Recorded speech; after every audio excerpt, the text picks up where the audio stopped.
بسم اللہ الرحمن الرحیم الحمدللہ رب العالمین والصلاة والسلام علی سید الانبیاء والمرسلین وعلی آلہ واصحابہ اجمعین اما بعد فاعوذ باللہ السمیع العلیم من الشیطان الرجیم بسم اللہ الرحمن الرحیم والصابرین فی البأساء والضراء وحین البعث اولئک الذین صدقوا واولئک هم المتقون صدق اللہ مولانا العظیم۔ انڈرسٹینڈنگ آف قرآن کورس کو جوائن کرنے والے معزز خواتین و حضرات، السلام علیکم ورحمۃ اللہ وبرکاتہ۔ سورۃ البقرہ کی آیت نمبر 177 کی روشنی میں نیکی کا قرآنی تصور پر بحث کرتے ہوئے آج ہم مصیبت میں، سختی میں اور جنگ کی حالت میں صبر کرنے سے متعلق بحث کر رہے ہیں۔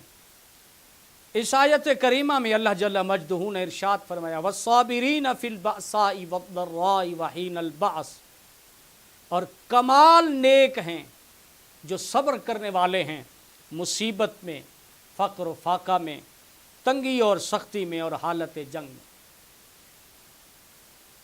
آیت کے اس حصے میں اللہ نے صبر کرنے کو بھی نیکی قرار دیا ہے، اور والصابرین کا لفظ استعمال ہوا ہے۔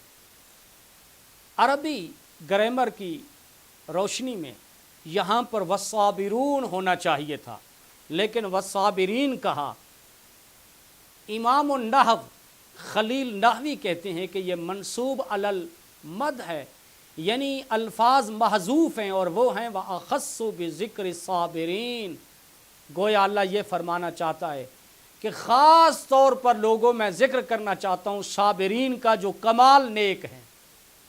تو صبر کرنے کو نیکی قرار دیا ہے۔ صبر سے مراد اللہ کے راستے میں، ایمان کے راستے میں، حق سچ کے راستے میں جو تکلیف آئے اسے برداشت کرنے والے، صبر، ہمت، عزم اور استقامت سے مشکلات اور مصائب کو خندہ پیشانی سے برداشت کرنے کا نام صبر ہے۔ حضور صلی اللہ علیہ وسلم کی سیرت طیبہ سے ہمیں صبر کی مثالیں ملتی ہیں کہ دین حق کے راستے میں حضور نے کتنی سختیاں، فقر و فاقے برداشت کیے ہیں۔ بنو ہاشم کا جب مقاطعہ کیا گیا، 3 سال کے لیے سوشل بائیکاٹ کیا گیا، نظر بند کیا گیا، شیب ابی طالب میں غذا خوراک پہ پہرا تھا، کوئی خوراک اندر نہیں جانے دی جا رہی تھی۔ بنو ہاشم کے پھول جیسے بچے بھوک سے بلک رہے تھے، سوکھے چمڑے ابال کر کھا رہے تھے۔ یہ اللہ کی راہ میں صبر تھا جو میرے رسول نے 3 سال قید و بند کی صحبتیں برداشت کی ہیں دین حق کے راستے میں۔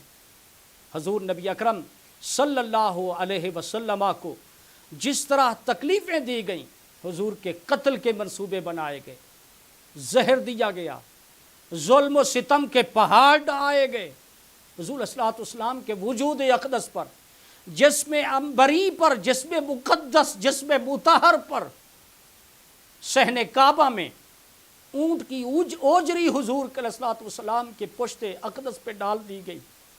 حضور صلی اللہ علیہ وسلم پر اتنا ظلم ہوئے کہ اس کے نتیجے میں حضور صلی اللہ علیہ وسلم کو ہجرت کرنی پڑی۔ گھر بار چھوڑے ہیں حضور نے، وطن چھوڑا ہے، شہر مکہ چھوڑا ہے، کعبۃ اللہ کو چھوڑا ہے، شہر مدینہ آ گئے، اور پھر مدینہ پاک میں آئے تو مدینہ میں منافقوں نے شیطانیاں کی، یہودیوں نے مخالفتیں کی، اللہ کے رسول صبر کرتے رہے۔ حضور نبی اکرم صلی اللہ علیہ وسلم کو غزوہ احد میں حضور کے چچا جناب حضرت سیدنا امیر حمزہ رضی اللہ تعالیٰ عنہ کو شہید کیا گیا۔ حضور صبر کرتے رہے، اور جب انہیں شہید کیا گیا، ان کے کفن کے لیے بنو ہاشم کے اتنے عظیم فرزند تھے، لیکن غربت اور فقر کا عالم یہ تھا کہ انہیں کفن دینے کے لیے مکمل چادر بھی میسر نہ تھی۔ سر ڈھانپتے تھے تو پاؤں نظر آتے تھے، پاؤں ڈھانپتے تھے تو سر جو ہے وہ ننگا ہوتا تھا۔ اس فاقے کو، اس غربت کو بھی حضور نے برداشت کیا۔ غزوہ احزاب ہوا، جسے غزوہ خندق کہتے ہیں، سخت سردی کا موسم تھا، قحط کی صورتحال تھی،